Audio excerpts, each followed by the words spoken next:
Hey Boomers, it's Marsha with HomeHealthPT.com. Today we're going to talk about Heelslides. Oh, the dreaded Heelslides. Especially if you've had a total knee replacement. They can seem impossible, but they're super good to gain strength and range of motion in your knee and your hip. I'm going to show you some different variations of the Heelslide that really all look the same, but what they actually do is they focus on different muscle groups depending on what you need help with in your home. I'm also going to show you some ways to help that heel slide along until your leg is strong enough to do them on your own. So let's get busy. First thing to remember with heel slides is to make sure that your doctor actually wants you to do them. Ask your doctor or your physical therapist if this is something that you need to be doing with your home exercise program. It generally is, but it's always good to check to make sure. Heel slides can help to increase your knee range of motion and your hip range of motion, and help to increase your overall strength. Depending on how we do a heel slide can depend on whether we're strengthening the hamstrings, the hip flexors, the top of the leg, the back of the leg, the inside of the leg, and the outside of the leg. Let's start with just a basic heel slide. Basic heel slide is simply sliding your heel up towards your bottom. Now, depending on whether you're sitting up or lying down or propped on your elbows will kind of depend on how difficult this exercise is. It's a little easier when you're lying flat, a little harder if you prop yourself up on your elbows, a little bit more difficult when you come up into a full sitting position. But either way, you're sliding your knee up or your heel towards your bottom as far as you can, and then you're simply sliding back down. Now here's some things to remember.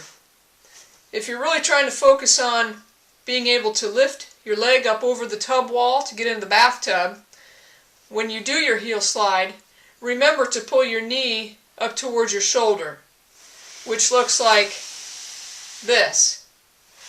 Now you're thinking that's just the same thing that I did before, and that's true, but my focus is pulling my knee up towards my shoulder. That puts a focus on the front muscle of my thigh and up in my groin area. The second variation that we can do with heel slides that focuses on the hamstring looks like this. Yep, you guessed it, looks like the same old heel slide. But the key is to focus on pulling your heel up towards your butt.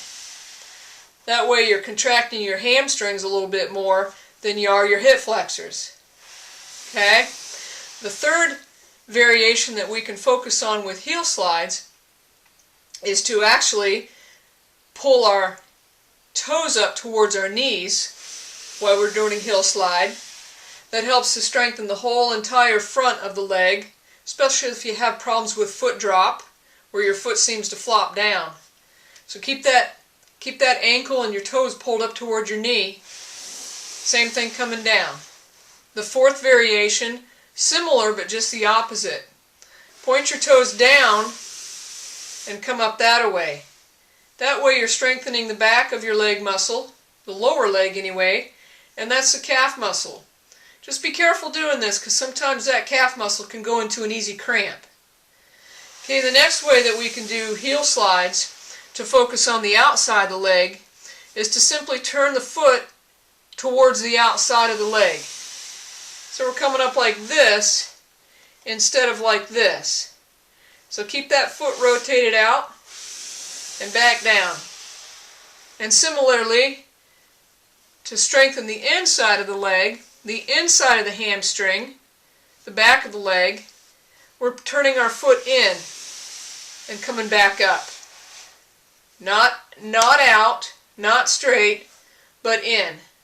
And slide up and down. Again, if you're trying to strengthen the outside, the lateral part of the hamstrings, or the lateral part of the ankle, we turn our foot out.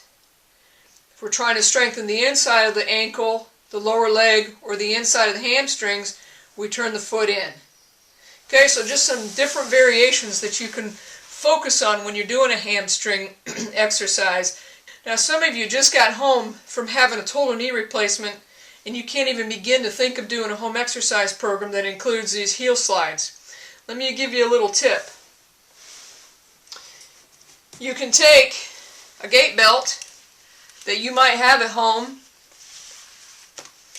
I've got one here.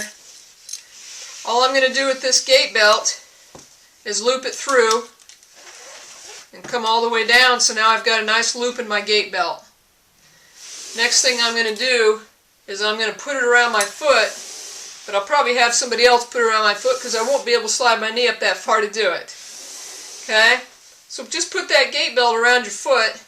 Now you can use your hands to help pull your leg up into a heel slide. And when your leg won't go any further and you want to gain just a fraction of a millimeter more, you can use your arms to gently tug on it. Now the important thing here is kind of alternate between using that strap inside and letting it ride to the outside of your knee.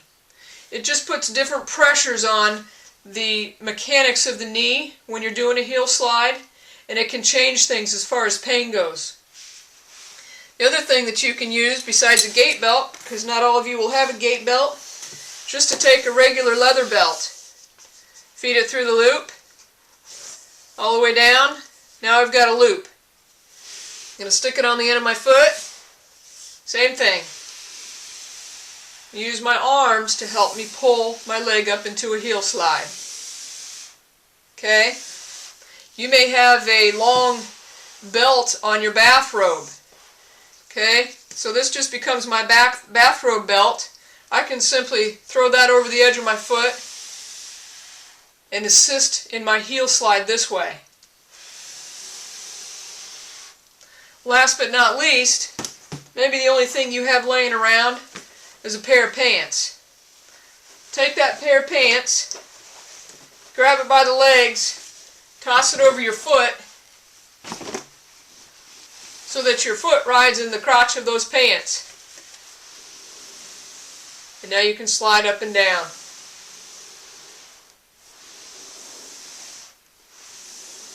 Now the best kept secret to heel slides, especially if you're laying on a bed, maybe with a quilt or a blanket on them, is to put a trash bag underneath your heel.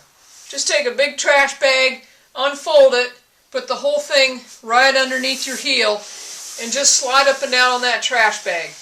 That way you eliminate all the friction of your sock or your skin against the friction that's created by the covers on your bed or the couch or wherever you're lying. So those are the tips that I have for you today. Join us at homehealthpt.com. Thanks for joining us.